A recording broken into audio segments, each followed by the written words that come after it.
চাঁদ বদনি ধনি নাচো তো দেখি। লিখছি।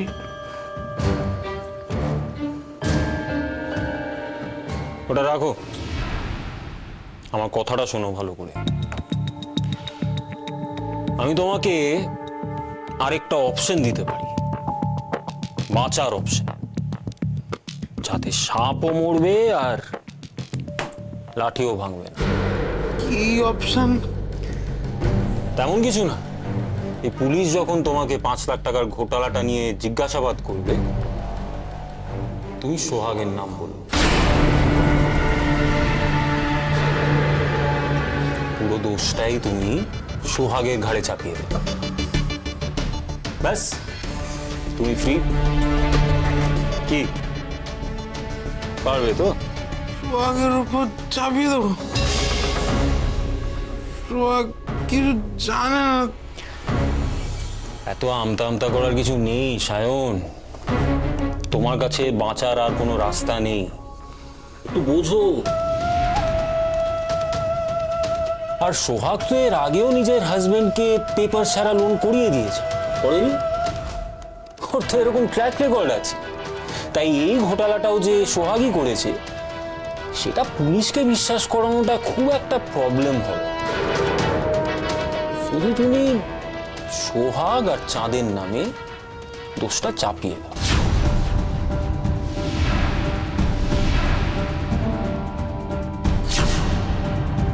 চাঁদও তো কিছু জানে না সব। আর সোহাগ? মানে সোহাগ চাঁদ দুজনেই কিছু জানে না, কিচ্ছু জানে না। তুমি একটু বোঝার চেষ্টা করো না। আমি বুঝতে বুঝতে ক্লান্ত হয়ে গেছি সায়ন। তুমি আমাকে সোজা কথা বলো তো, তুমি কি নিজের চাকরিটা বাঁচাবে, নিজেকে বাঁচাবে, নাকি ওদেরকে বাঁচাবে? হ্যাঁ, আচ্ছা, নিজে যখন এক হাঁটু জলে আটকে আছোই, তাহলে ওদের উপরে পাটা রেখে ডানায় উঠে পড়ো না। না মানে? না মানে আমি ওদেরকে কিছু বলবো না। ওদের উপরে কেন আমি চাপাতে যাবো এটা? হ্যাঁ, আমি তোমাকে পরিষ্কার করে বলে দিচ্ছি, হিসেবের যখন গন্ডগোল হয়েছে, আমি যখন ম্যানেজার, সব সব দায় আমার।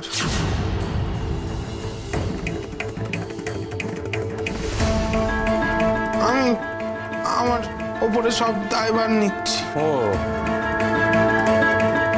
ম্যানেজার, বেশ। তাহলে তো আমাকে যেটা করতে হয় সেটা হচ্ছে পুলিশের কাছে আমাকেও ম্যানেজারের নামটাই দিতে হয়, তাই না?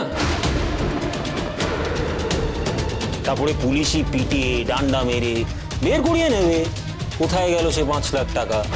তুমি প্রস্তুত হও পুলিশের ডান্ডার জন্য।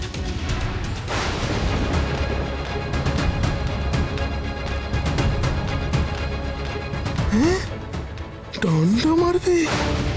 উফ, যে টাকা আমি নিইনি, 100 ডান্ডা মারলেও আমি কি করে বলবো সে টাকা কোথায় গেল? হে মা শীতলা, এইবারের মতো বাঁচিয়ে দাও মা। সারাটা জীবন তোমার কৃতদাস হয়ে থাকবো আমি, কথা দিচ্ছি মা গো, কথা দিচ্ছি আমি। কি হয়েছে সায়ন?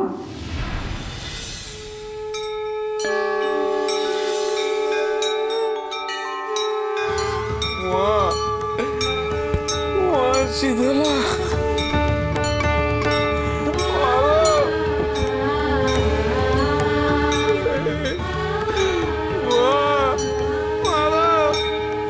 তুমি এসেছো?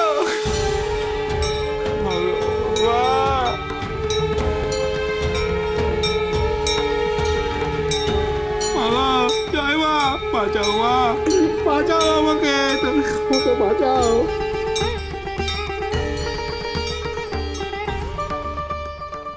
কি কি করছেন কি আপনি? কি করছেন? কি হলো? এ কেমন করে হলো? এক্ষুনি যে মা শীতলা, এক্ষুনি আমার সোহাগ। কি করছেন? উঠুন।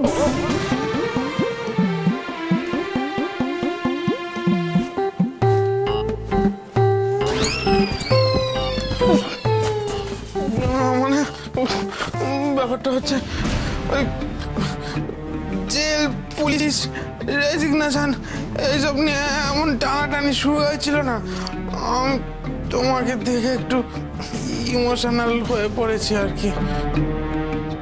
এই দাঁড়াও, ন্যাকামো করো না, তো সব ন্যাকাম।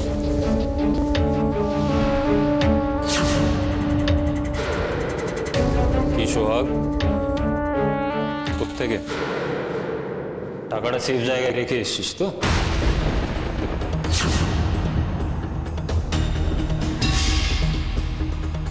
টাকা? কিসের টাকা? আমি তো একটা লোন রিপেমেন্টের কাজে গেছিলাম। কি স্যার আপনি?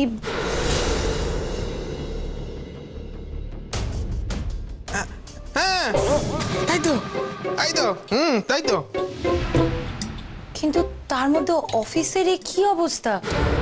আর আপনি রেজিগনেশনই বা দিচ্ছেন কেন? হঠাৎ জেল, হাজত এইসব কথা কোথা থেকে আসছে? ভল্টে 5 লাখ টাকা শর্ট পড়ছে, মানে রেজিস্টার আর ক্যাশের হিসেব আলাদা আলাদা, সেই জন্য স্যারকে রেজিগনেশন দিতে হচ্ছে। ও তাই? আচ্ছা শর্ট তো পড়বেই, আপনি কিছু বলেননি স্যার? এই এক সেকেন্ড, শর্ট পড়লো মানে এটা কি? এটা কি ব্যাংক না পাড়ার তহবিল? হ্যাঁ, যে শর্ট পড়বে? ইয়ার কি হচ্ছে? না, ইয়ার কি হচ্ছে না। আর আসল ঘটনা জানলে ইয়ার কি হয়তো মনেও হবে না। কি ঘটনা? আমাদের ব্যাংক থেকে মিস্টার বসু, আমাদের একজন ক্লায়েন্ট, উনি 5 লাখ টাকা লোন নিয়েছিলেন। কালকেই ওনার লোনটা শোধ করে দেওয়ার কথা ছিল, কিন্তু আনফর্চুনেটলি উনি শোধ করতে পারেননি। আর আমিও ভেবেছিলাম, মানে আমরাও ভেবেছিলাম যে আমরা কাল টাকাটা পেয়ে যাবো, সেজন্যই রেজিস্টারে এন্ট্রি করা ছিল। কিন্তু একটা দুর্ঘটনা ঘটে যায় ওনার বাড়িতে। দুর্ঘটনা? হ্যাঁ, ওনার বাড়িতে একটা আনফর্চুনেট ইনসিডেন্ট ঘটে যায়, সেই কারণে উনি কাল টাকাটা শোধ করতে পারেননি। তাই আজকে উনি আমাকে পার্সোনালি ওনার বাড়িতে ডেকে ক্যাশটা কালেক্ট করতে বলেছিলেন। কাল তো আর ক্যাশ মেলানো হয়নি, তাই রেজিস্টারে 5 লাখ রয়ে গেছে, কিন্তু ক্যাশে নেই। এটাই আসল ঘটনা। একদম মাসিতলা, একদম মাসিতলা। এত বুদ্ধি কোনো সাধারণ মানুষের হতে পারে? না, না, না, একদম মাসিতলা। জয় মা, মাগো। টাকাটা দেখি।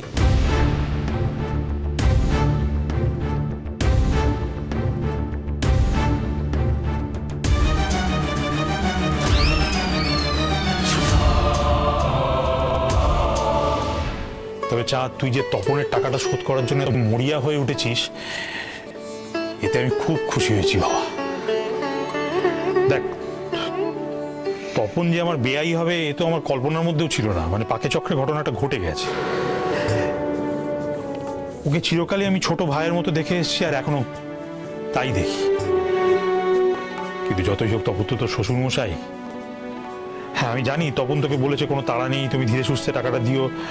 সোহাগ মাও তোকে বলেছে, কিন্তু নিজের স্ত্রীর বাপের বাড়ির কাছে নিজের সম্মান রক্ষা করাটা কিন্তু তোর দায়িত্বের মধ্যে পড়ে। চাঁদ, হ্যাঁ বাবা, আমি সব টাকা শোধ করে দেব, আমি কথা দিচ্ছি বাবা। হ্যাঁ একটু সময় লাগবে ঠিকই,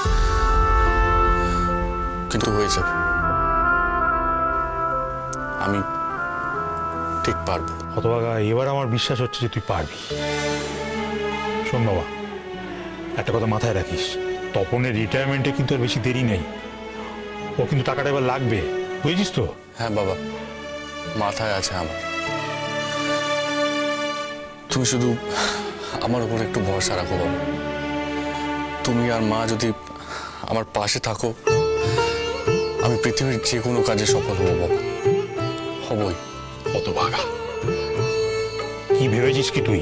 হ্যাঁ, তোকে গালমন্দ করি বলে, বকাঝকা করি বলে তোর উপর আমার কোনো ভরসা নেই, বিশ্বাস নেই?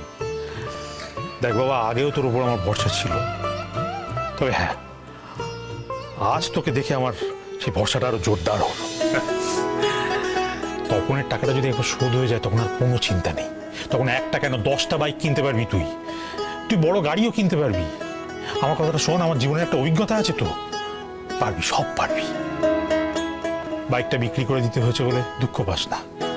নিজের সম্মানের কথা ভাব, মাথা উঁচু করে বাঁচার কথা ভাব চাঁদ।